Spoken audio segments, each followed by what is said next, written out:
SketchUp marka la isticmaalayo qaabyo kala duwan oo waxaa jiraan hal shay koobiyaal badan ugaga suubin kartid. Sida koowaad oo sidaas lagu suubin karo ayaa waxay tahay adigoo isticmaalayo qalabkaaga select waana falaartan ayaa shayga rabto inaad koobi ka suubiso ayaa dul tagaysaa waa dooranaysaa koob kaliya ku leedahay. Kadib waxaad tagaysaa menu kore edit kali ku dheh copy dheh haddana edit tag paste kali ku dheh falaartaada ayaa waxaa soo daba kacayso shayga koobiyeysan.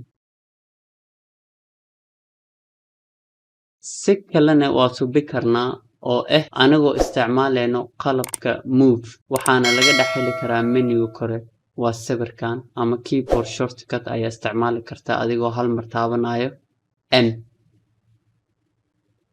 waxaa suubinaysaa shayga rabti inaad koobi gareysa ayaa korkiisa imaanaysaa waxaana taabanaysaa buttonka keyboardka ku yaal oo loo yaqaano control ayaa hal mar taabanaysaa waxaa kusoo daba kacaysa calaamad yar oo plus click ku dheh shayga rabti inaad koobi gareysid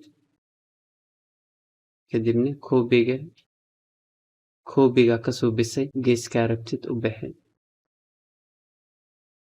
haddaa rabo inaad koobiyaal kale ku sii daro uma baahni inaad control aad taabto koobi kale ka suubiyo.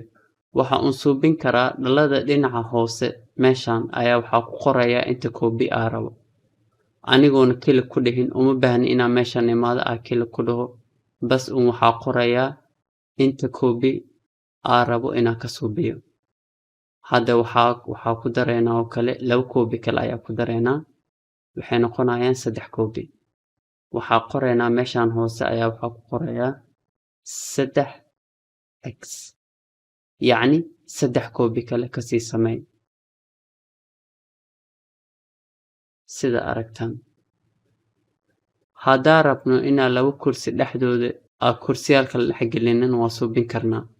horta kuwan undo ka dhaxeynaa waxaa tagaysaa menu kore edit kali ku dheh waxaa kali ku sii dhahdaa undo array.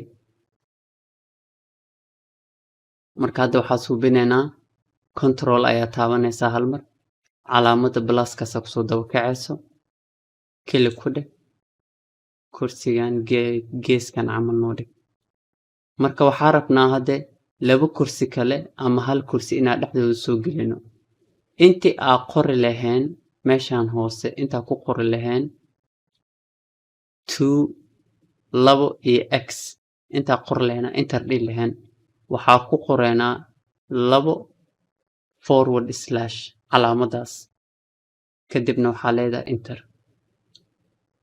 dhexdooda ayuu kusoo darayaa koobiga intuu geeska ugaaga dari lahaa. marka qaabyadan kala duwan oo wax loo koobi gareeyo baro isticmaal way ku anfacayaan.